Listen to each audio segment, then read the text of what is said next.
morning and welcome to Rising. We have a supersized post-debate show for you today with all three Rising hosts on set, and I'm also excited to announce that we have interviews today with the three major third-party presidential candidates, Libertarian Chase Oliver, the Green Party's Jill Stein, and of course RFK Jr. Now those are coming up a bit later, but first, Washington is in full panic mode after Joe Biden's performance.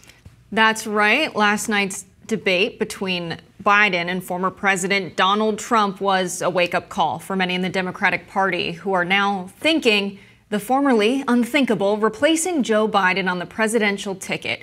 According to Politico, one major Democratic donor and Biden supporter said it was time for him to end his campaign. He said in a text message, Biden needs to drop out, no question about it. The donor described Biden's night as the worst performance in history and said Biden was so bad that no one will pay attention to Trump's lies. Another Democratic donor wrote over text message, "Our only hope is that he bows out. We've brokered a convention or he dies. Otherwise, we are effing dead." Former Democratic Missouri Senator Claire McCaskill offered her analysis of the debate on MSNBC last night. Let's watch. Well, first, the easy part. Donald Trump is a liar, a flawed character, mean, a jerk, very unlikable, and that was obvious tonight. Now, the hard and heartbreaking part. I have been a surrogate for some presidential candidates in my time. I know what the job is after a debate of a surrogate. I've never wanted to be a surrogate more than I do right now. Because when you're a surrogate, you have to focus on the positives. But I have said very clearly and very plainly on this network, and my job now is to be really honest. Joe Biden had one thing he had to do tonight, and he didn't do it. He had one thing he had to accomplish, and that was reassure America that he was up to the job at his age. And he failed at that tonight. Co-host of Pod Save the World and regular MSNBC contributor Ben Rhodes said, "Imagine what this looks like to young people in this country." And then former Obama staffer Tommy Vietor wrote on X, "Why are we talking about effing golf?" with respect to that extended conversation over whose handicap was superior. Former Biden White House Communications Director Kate Bedingfield chimed in, "It was a really disappointing debate performance from Joe Biden. I don't think there's any other way to slice it. His biggest issue was to prove to the American people that he had the energy, the stamina, and he didn't do that." And take a look at these headlines from the New York Times, which are really, really bad for Joe Biden. Repeated calls for him to drop out. Look, there's no dissent here. This was a full-on disaster for the president. Absolutely. To see the New York Times reporting this, so many key Democratic strategists that have been making excuses for Biden when we've been complaining about this for quite some time, right? The right and the left have been saying, Biden is too old. Get someone else in there. There are reports of him trailing off in meetings, and they're saying, well, this is progressive staffers just because they want someone more progressive in there. No, this is a real concern.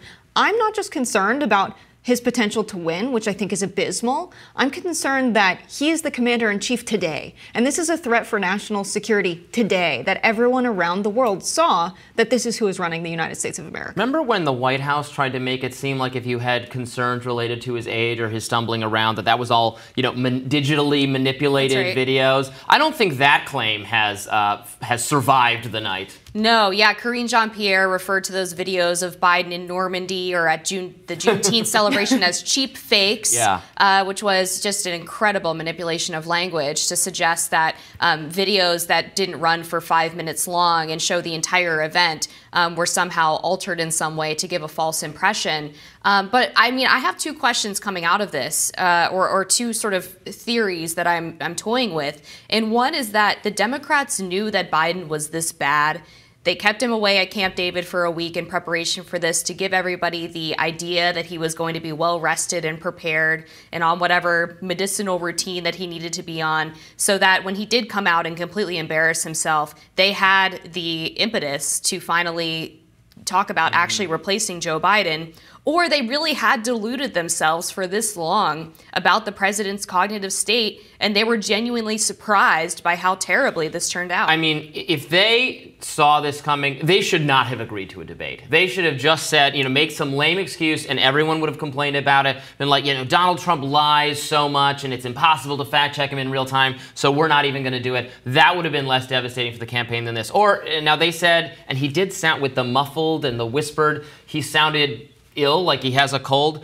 They should have said, no, he's very ill and we have to reschedule this for later, because this has been so devastating for the campaign. Everyone who had concerns about his age feels validated. He mumbled through answers that should have been very easy on abortion, on Trump, on the right's weak, statistically polling-wise issue, the only issue where Democrats and Biden are more trusted by people on that issue. He accidentally pivoted to illegal immigrant crime. He invited Trump to pivot to the horrific murder that took place recently. His worst issue, which Trump, of course, pounced on immediately. It was one of the worst rhetorical decisions I've ever seen in a debate. Well, and then he talked about people being raped by their sisters and needing to get abortions. Their in-laws. Just really bizarre stuff. And I mean, the real roadblock here, I think, is Jill Biden, Dr. Jill, because they went out after this debate to have a little victory lap. And I'm sure you all saw this video where her reaction to Joe's performance is to tell him, great job, you answered all of the questions. I mean, she talks to him like he's a disabled toddler. And this is supposed to be someone who loves this man, who has vowed to spend her life with him in sickness and in health. And it's honestly devastating to me that she cannot see what is happening and has apparently not given the go-ahead for him to step aside. And CNN is now reporting this morning, according to sources close to the campaign, that not only is Biden determined not to drop out, but he is committed to participating in the second debate in September. Joe Biden. Progressives have to be feeling very I told you so in this moment, for saying, like, this is a disaster. He has all these weaknesses. And is the left taking a victory lap here? No, because we're so used to having these I told you so moments with the Democratic Party that it's just like, why does this keep happening? We're ready for it to end. I'm sick of being able to tell the Democratic Party I told you so. I wish that they would have listened sooner. But I think what happened is you have a DNC and the leadership of the Democratic Party that just picks darling candidates that will embrace their message, which is, we're going to say nice things about supporting civil rights, and then we're going to do the bare minimum once we get into power. We're going to say that we stand up for working families, but once we get into office, we're going to prop up corporations almost just as much as the Republicans do. And you have all of these campaign promises that are made, and we don't get deliverance once they get into public office. And Joe Biden was the darling of the Democratic Party. He wanted to run so many times over. This is someone who could speak eloquently as a senator, and then we saw his mental state last night. And he wants power so badly, and they want to support the darlings of the Democratic Party so badly, the people that will stand up for that vision and not have any real values of their own. And so what we have now is just this very sad old man not willing to relinquish that power. And I think the people very close to him intentionally sabotaging this debate for him. They pushed for this debate to happen at CNN. And it has become the case where in American politics, I mean, people die in office. We have the oldest, we have a gerontocracy, we've, our Dianne Feinstein, Republican leadership isn't much younger. There's no way to clear these people out. They don't get forcibly retired. I still don't think Joe Biden will or can be swapped out unless he basically consents to that, unless he says, you know what, I'm done. And you're right that it would take a really harsh reckoning from someone close to him, like his wife, to convince him that you need to step aside. Without his willingness to do that, it's not going to happen. And then, of course, you have the problem that Kamala Harris is extremely unpopular, but doesn't want to be passed over, that there's no obvious successor. So it would be a bloodbath if it occurs, but they have to be looking at the debate performance, the poll numbers, and saying, unless something dramatic happens, Donald Trump is very likely. He was likely already, and now he's even more likely to be reelected President of the United States. One other thing I wanted to say about the debate is, because we've all been, I have and both of you, so critical of CNN and mainstream media, and I had so much skepticism of the format for this debate and whether it was just going to be the moderators essentially doing Joe Biden's job for him and arguing with Donald Trump.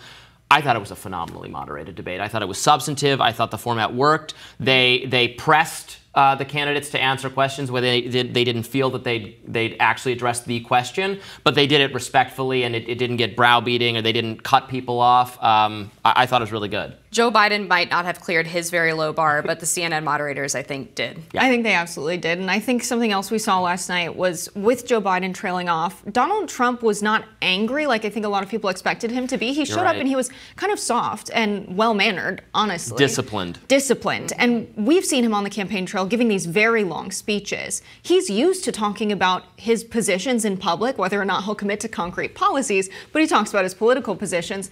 But what we saw last night was Joe Biden unable to even say the talking points that he spent days training on. And we watched as he meshed them together. He talked about how we need to end the ban on asylum and we have to beat Medicare. And it's like he had these ideas of talking points and only remembered certain words from those sentences and pushed them together. And I think they made him lose his voice with how much he was preparing. I don't think he ever got to a point where he was genuinely prepared.